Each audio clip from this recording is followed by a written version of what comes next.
बच्चों नमस्कार। आज फिर उसका दूसरा part use of is R N. हम जानते हैं कि इज आर एन जो है हेल्पिंग वर्ब है और इसका मतलब होता है हाँ, यदि एम लगाए तो हूं हो जाता है, आर लगाए तो है हो जाता है और इज लगा दिया जाए तो है हो जाता है। तो अब ये हेल्पिंग वर्ब है, सारी बातें हेल्पिंग वर्ब तो किसी ना किसी की मदद करेगा और मदद किसकी करेगा, वो है सब्जेक्ट।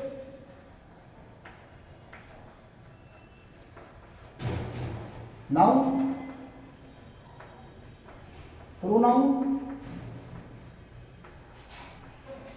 या पर्सन,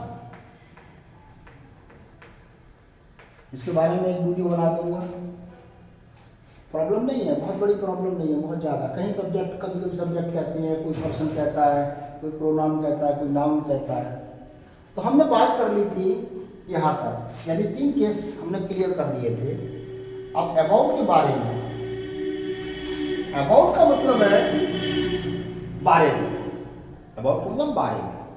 जैसे ही इज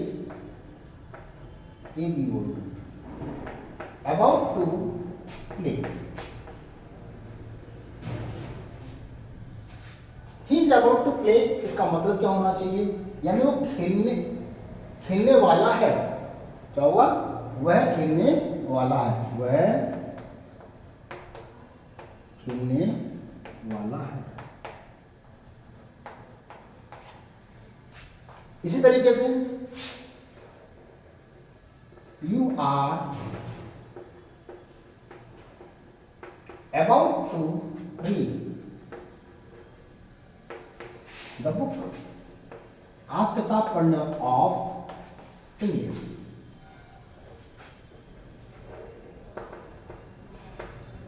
आप इंग्लिश की किताब पढ़ने वाले हैं, यहां तक सेंटेंस। अब इसमें मैंने लगा क्या क्या दिया, जरा गौर करिए।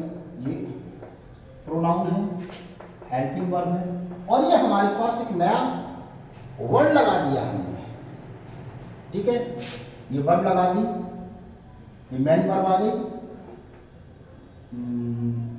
Man verb. ठीक है, ये हमारे पास नाउन आ गया जी, ये हमारे पास आर्टिकल आ गया। अच्छा जी, ये हमारे पास नाउन आ गया। बस हमने वही इसी चीज को आगे धीरे धीरे noun, pronoun, adjective, adverb, articles, ये सारे लगाकर सेंटेंस को आगे बढ़ाते हैं। क्लियर। दूसरी बात, आगे और बनाते हैं अबाउट के बारे में। चलिए, मैं कुछ लिखने वाला हूं। आई के साथ हैं, I am about to write something.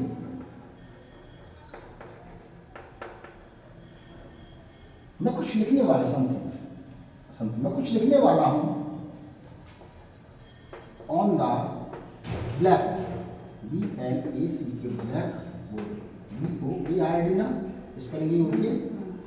हाँ, मैं ब्लैक बोर्ड पर कुछ लिखने वाला हूं। देखो, लुक इट, इसे देखो। कौन सा सेंटेंस हो गया, प्रेजेंट इंडेफिनिट। मैं बता चुका हूं सेंटेंस, पिछले वीडियो में काफी बताया। मैं यहां सिखा रहा हूं आपको हाउ टू राइट, कैसे इंग्लिश लिखी जाती है। इंग्लिश लिखने के लिए केवल आपके पास एक कंस्ट्रक्शन दिमाग में होना चाहिए हिंदी का, और उसे धीरे धीरे धीरे धीरे, और वो भी जटिल नहीं, कॉम्प्लिकेटेड नहीं होना चाहिए, सिंपल। तो देखो, इट माने इसको अटेंटिवली, ध्यानपूर्वक। अटेंट किस माने, ATT, अटेंटिवली, उसे बड़े ध्यानपूर्वक देख लीजिए आप उसे। Otherwise you will miss, OTHER, otherwise WIC, you will miss, आप मिस कर जाएंगे। क्या कर जाएंगे, यू विल मिस, आप मिस कर जाएंगे। क्या कर जाएंगे? मिस कर जाएंगे। मिस कर जाएंगे मेरे विचार, मेरे व्यू को, विचारों को, एंड माई इंस्ट्रक्शन।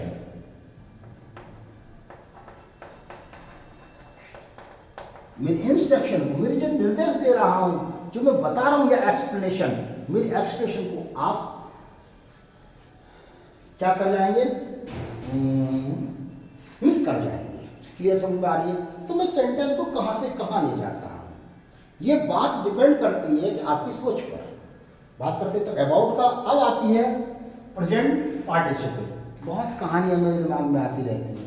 लंबे लंबे सेंटेंस बनाए जा सकते हैं, छोटे छोटे सेंटेंसों को जोड़कर हम अपनी बात को कह सकते हैं। आगे देखते हैं।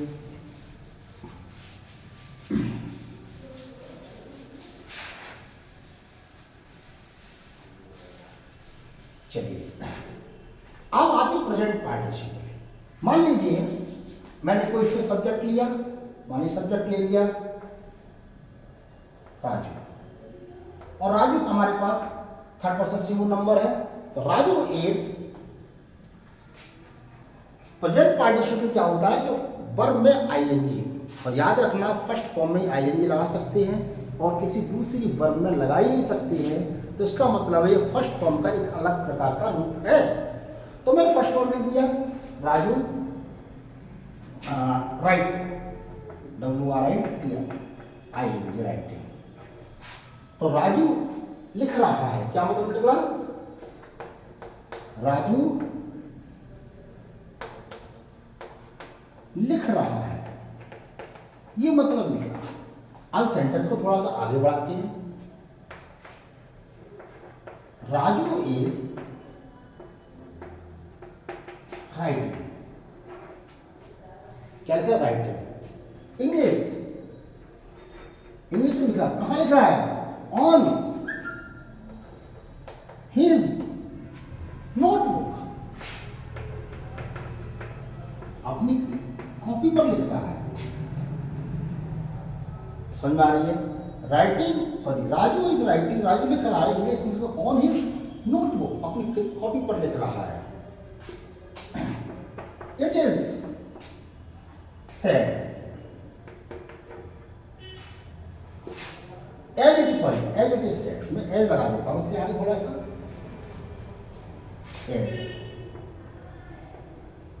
एज इट इज सेड, उठाई, एज इट इज सेड, ऐसा कहा गया है या कहा जाता है, ऐसा कहा जाता है टू हिम, उससे,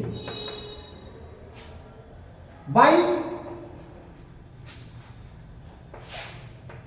हिज टीचर, TACHER, उसके टीचर के द्वारा कहा जाता है, ऐसा उसके टीचर के द्वारा कहा जाता है। देखिए सेंटेंस को मैं कहाँ ले गया मुझे नहीं मालूम, मेरे दिमाग में क्या आ रहा है, लेकिन मैं लिख रहा हूँ। जब आप देखते हैं इसके अंदर मैंने लिखा क्या, ये हमारे पास प्रॉपर नाउन आ गया, ये हेल्पिंग वर्ब आ गया, और ये हमारे पास है एक थर्ड फॉर्म, सॉरी जिसे फोर्थ फॉर्म के नाम से जानते हैं। एक्चुअली कोई फॉर्म नहीं है, एक्चुअली ये कोई फॉर्म नहीं है, ये फॉर्म डेरिवेटिव है, ये डेरिवेटिव फॉर्म है, और देखा जाए तो एक नाउन है, ये फॉर्म नहीं है। गौर करना, एक नाउन है। कैसे नाउन है, जरा गौर करते हैं।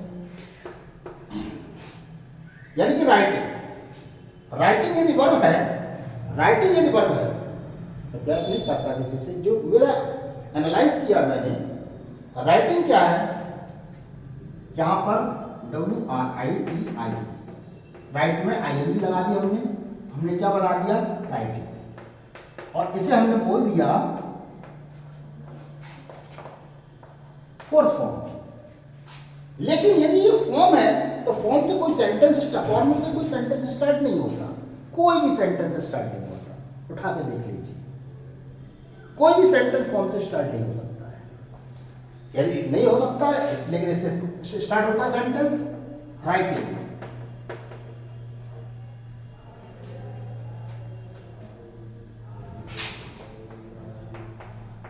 हिज राइटिंग इज गुड, इसका मतलब है ये जो है पूरा का पूरा नाउन की तरीके से काम करता है, और ये हेल्पिंग वर्ब की तरीके से काम करता है, और एडजेक्टिव की तरीके से काम करता है। इसका मतलब है जब ये नाउन बन सकता है, ये नाउन बन सकता है, जब ये नाउन बन सकता है आईएनजी लगाकर, तो ये कैसे हो सकता है? दूसरा example, Raju is a boy,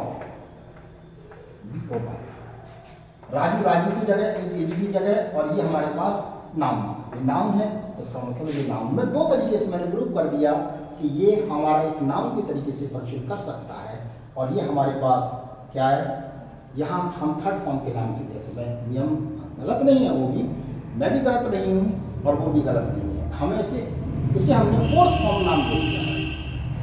यानी कि हम इंग्लिश के लेक्चरर जो थे उन लोगों ने इसे क्या किया, इंग्लिश वर्ब की फोर्थ फॉर्म कह दिया गया, तो हम उसके नाम से इसे जानेंगे, और इसे नाउन के नाम से भी हम इसे जानेंगे, ये नाउन भी है। क्लियर? अच्छा, मिलते हैं अब नेक्स्ट वीडियो में। हमने यहाँ क्लियर कर दिया, ये क्लियर कर दिया, ये भी क्लियर, ये भी क्लियर, ये भी, यानी कि इस आरएन के बाद साथ हमारे पास ये कंडीशंस होती हैं। इसके बाद कुछ एडवांस लेवल की इंग्लिश है, उस पर हम नेक्स्ट वीडियो में चर्चा करें। धन्यवाद, मिलते हैं अगली वीडियो में।